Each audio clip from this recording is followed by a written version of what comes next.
silent. And friends, we have seen this time and time again.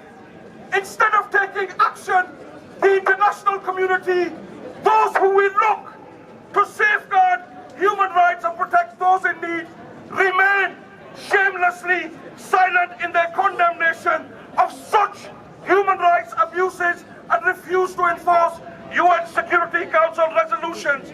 And they repeatedly, and let's be clear about this, they repeatedly give free license to those throughout the world committing human rights abuses and committing war crimes.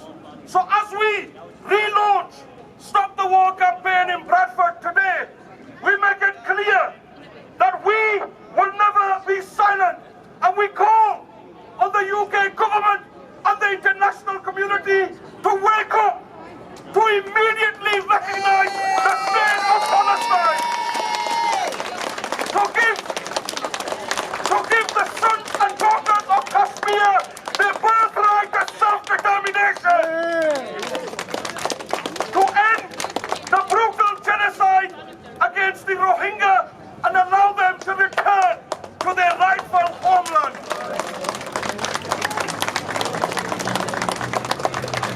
And to end illegal wars and illegal occupations, and listen to the calls here today, the calls from Bradford, the calls from West Yorkshire, and the calls across the world to stamp out persecution, to stamp out oppression, and to stamp out injustice wherever in the world that is solidarity.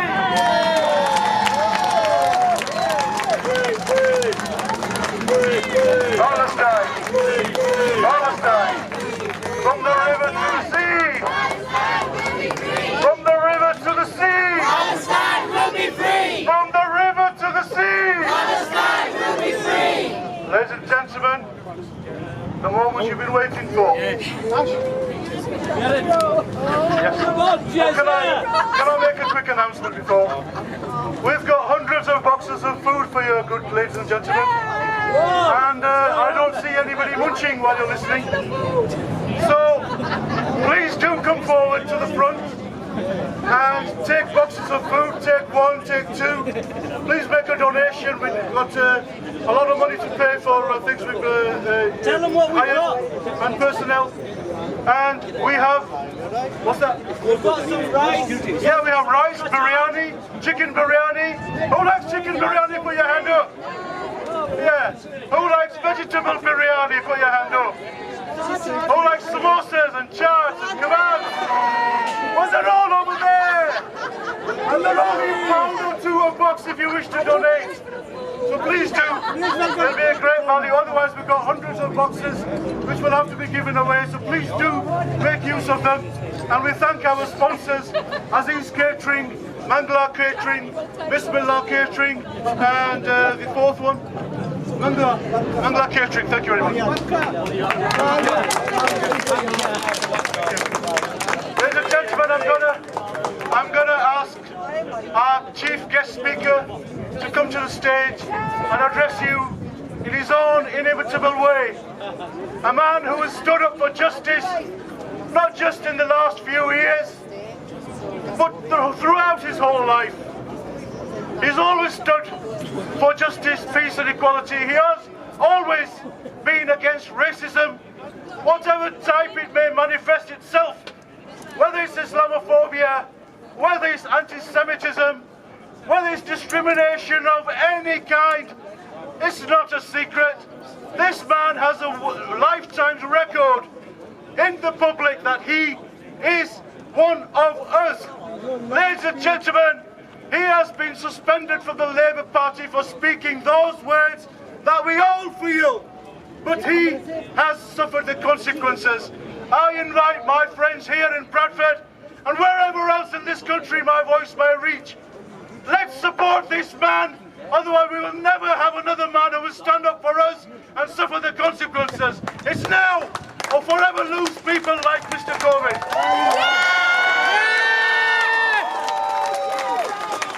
My dear friends, my dear citizens, and those who have come from outside of Bradford, my dear countrymen, it gives me immense pleasure to announce Mr. Jeremy Corbyn!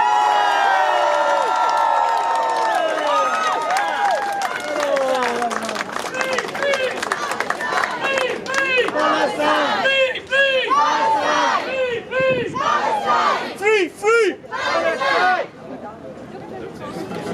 Hello, cameraman. He turned the mic off on me. Thank you for coming, thank you for that lovely welcome, and thank you so much to everyone that organised today's event. To you, Chair, to all the helpers and all the volunteers, and to you, Usman, for putting so much together in putting this event on today. Thank you very much indeed. Because these events don't happen by accident. They happen because people believe, people want to see change, people want to do things differently, and want to promote solidarity. This great city of Bradford was the cradle, the birth, in many ways, of the Labour movement in this country. The Independent Labour Party was founded here. Many of those that founded the ILP had a vision of a country that cared for each other in health, in education, in housing, in provision of libraries, of learning, and of opportunities for young people, that stood up against the mill owners and those that have exploited people so grievously. They stood with the trade unions and so much else. Bradford has given so much to the Labour Party and the Labour movement, and indeed through that to the world all over. Bradford also was a place that seriously opposed the imperial and colonial wars of the 19th century, that opposed the Boer War at the turn of the 19th and 20th century, and had a very big anti-war movement in 1914, who took the view that workers in this country would benefit naught by killing workers in Germany. The war was actually between the imperial powers of those two nations, and they sought a Europe and indeed a world of peace. So when our children learn the history of the foundation of the unions and so much else, they will come back to Bradford to understand what went on here and the contribution that Bradford made to our collective history. And I wish we had a government in office and a Secretary of State for Education that understood our children should be empowered by history, not fed propaganda against their own history in the way that it is learned at school. This event is also, of course, about solidarity. Solidarity with people all around the world. Much has been said about solidarity with the people of Palestine, and I absolutely endorse that.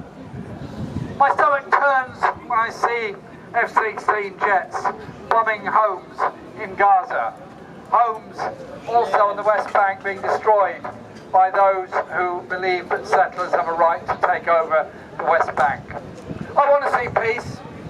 I want to see nationhood for the Palestinian people, and I would want us to have a government, as I wanted to be the head of a government, that would unconditionally recognise the state of Palestine.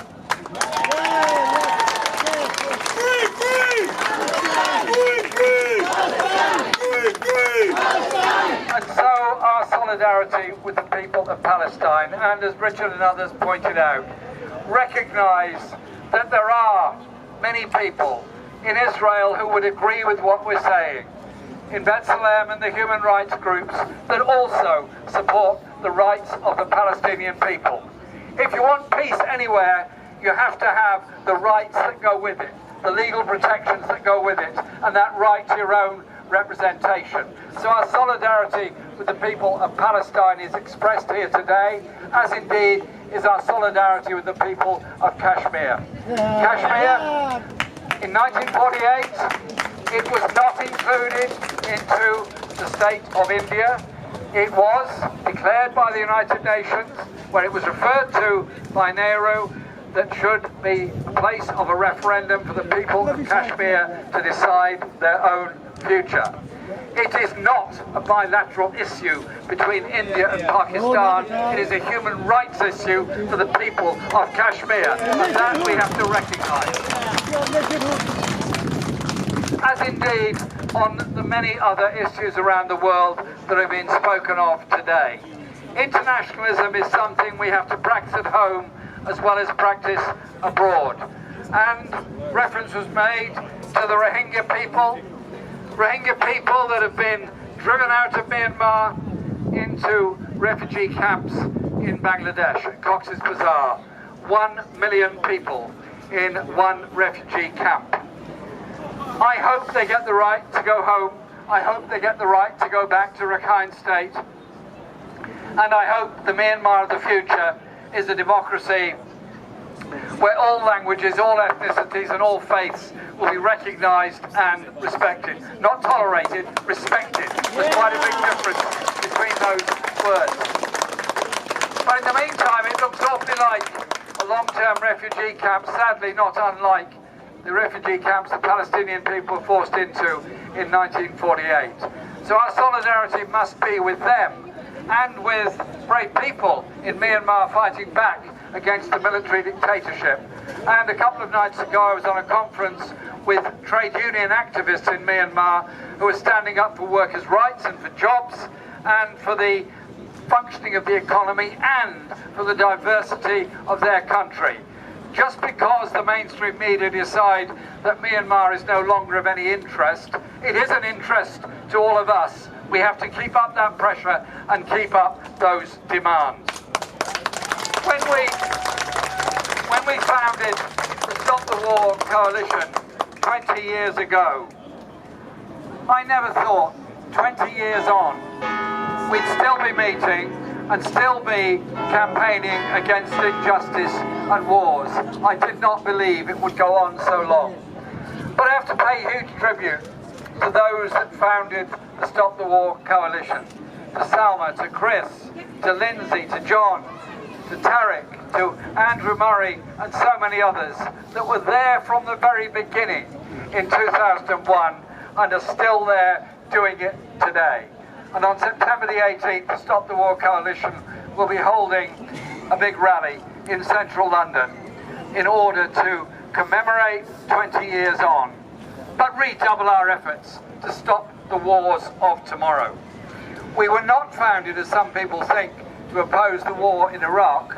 We were founded to oppose the bombing of Afghanistan after the terrible events of 9/11. I remember like it was yesterday at that rally, Bruce Kent, who spoke there, said, "It's very easy to unleash the dogs of war. It's very hard to get them back in the kennels afterwards." That bombing went ahead, that occupation went ahead, and sadly a very small number of us in Parliament voted against that war in 2001. Then talk began about weapons of mass destruction in Iraq, but during the same time the war got worse in Afghanistan, but got less reporting, and now we have a US government calling for a future of Afghanistan that is a coalition between the existing government and the Taliban. You couldn't make it up. Sadly, tens of thousands have died, including 450 British soldiers in that interim period. Billions has been spent. Poverty has increased. Refugee flows have increased. And there's no end in sight to the insecurity, the poverty and the conflict for the people of Afghanistan.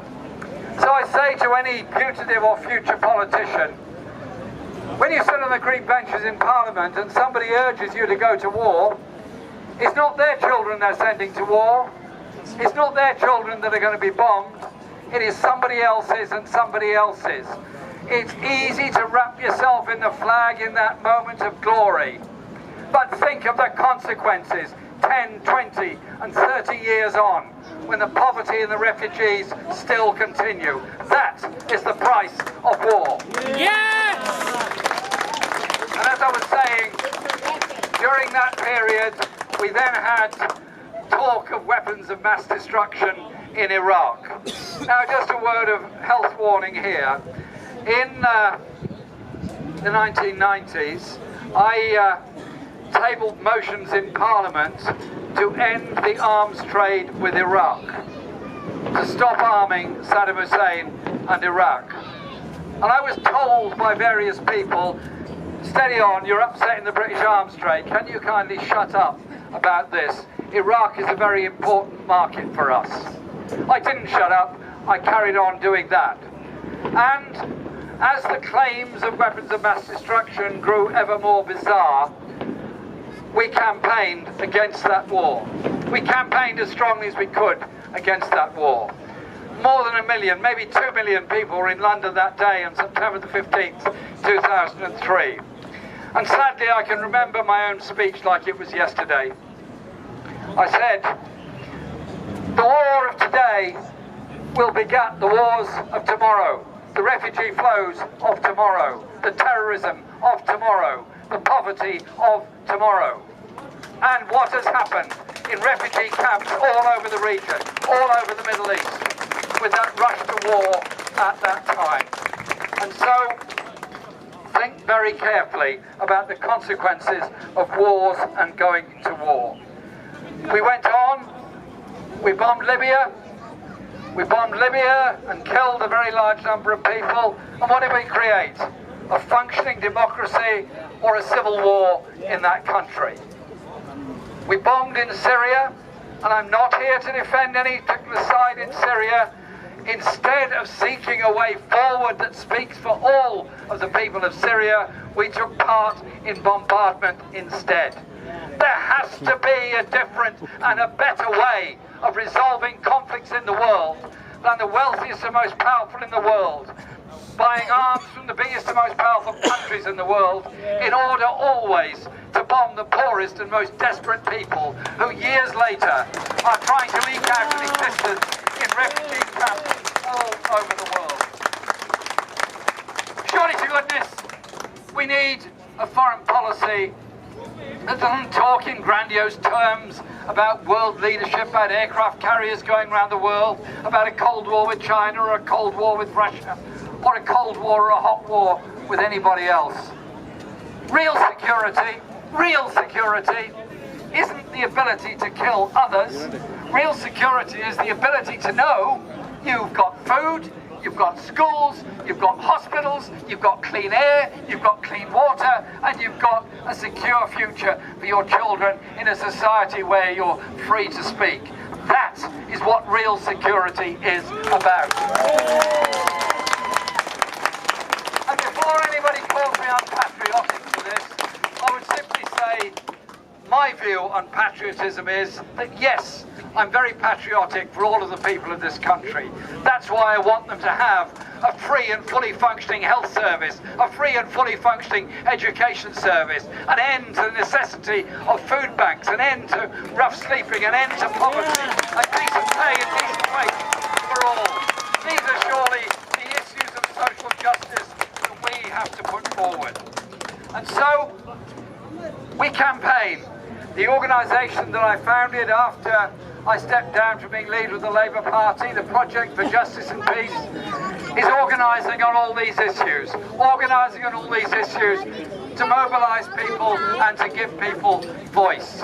And tomorrow afternoon, we're holding a seminar, big function, online, Facebook, etc., etc. You can easily access it on the arms trade and the effects of the arms trade and the corruption that the arms trade brings in. And I say that because if we don't challenge the pressure of arms manufacturers and arms traders, then we will get ourselves involved in more wars and more conflict. And so we have to defend, support and protect the jobs of those that work in all industries, while we as a society move into something more sustainable, a cleaner, greener, more peaceful future. It is all about public investment and public intervention. It's not all about handing out billions of pounds to Serco and calling that the solution to the COVID crisis. It is about investment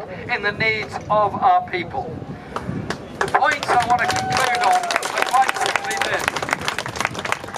Our Stop the War movement was founded to unite people against wars.